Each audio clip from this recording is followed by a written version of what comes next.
वो दिल्ली की खुशियां वापस लेकर आएंगे। आप सुनिए, बम्पर जीत के बाद आम आदमी खुद को कहने वाले अरविंद केजरीवाल ने क्या कुछ कहा।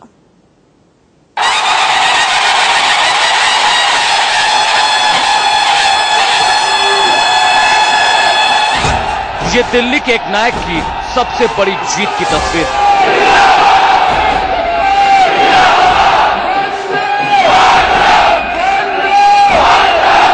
ये दिल्ली के बदलते मिजाज की तस्वीर।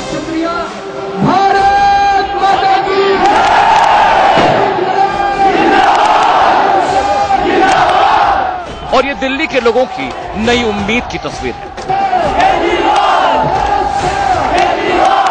दिल्ली फतह के बाद केजरीवाल पहली बार सामने आए तो सिर्फ दिल्ली ही नहीं, पूरा देश दिल्ली के इस नायक की एक झलक के लिए बेताब हो।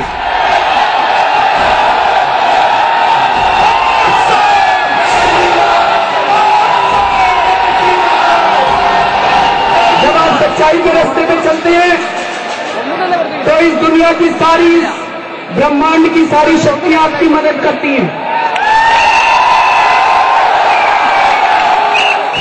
केजरीवाल जो कुछ बोल रहे थे, पूरा देश उसे गौर से सुन रहा था। कार्यकर्ताओं ने रात दिन मेहनत की। कई लोग ऐसे हैं जिन्होंने अपनी नौकरियां छोड़ दी, कई लोग ऐसे हैं जिन्होंने अपनी दुकानें बंद कर दी।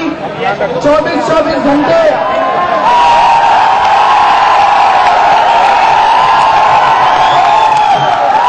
ये उन कार्यकर्ताओं की जीत है। इस उत्साह, इस खुशी और इस जश्न के बीच अरविंद केजरीवाल ने अपने अंदाज, अपने शब्दों में चुनाव में जीत के बाद एक बार फिर दिल्ली की जनता का दिल जीत लिया। इट्स वेरी स्कैरी, जितना बड़ा बहुमत दिल्ली की जनता ने हमें दिया है। मैं एक ही निवेदन करना चाहूंगा सभी कार्यकर्ताओं से, सभी हमारे एमएलए से, पूरी पार्टी से, जरा सा भी अहंकार मत करना। आज जो कांग्रेस का हाल हुआ वो उनके अहंकार की वजह से हुआ। आज जो बीजेपी का हाल हुआ वो उनके अहंकार की वजह से हुआ। अगर हमने अहंकार किया तो यही सबक जनता हम लोगों को 5 साल के बाद सिखाएगी।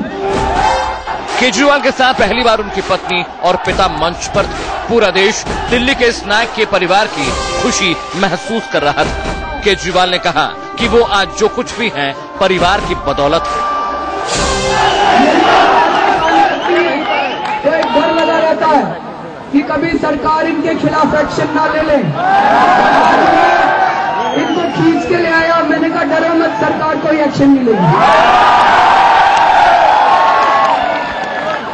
दोस्तों, जो कुछ भी मेहनत मैं करता हूं वो मैं मेहनत बिल्कुल नहीं कर पाता अगर मुझे इनका साथ नहीं मिलता।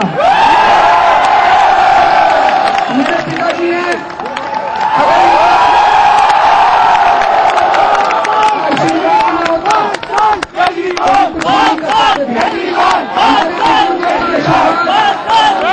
और हमारे परिवार का त्याग, हमारे परिवार का सपोर्ट, जो कुछ भी हम कर रहे हैं उसके लिए बहुत जरूरी है। दोस्तों, दिल्ली अपने इस नायक को सुन रही थी, समझ रही थी, इस इत्मीनान और इस भरोसे के साथ कि हमने अपना काम कर दिया है, अब बारी तुम्हारी। Bureau report, India news.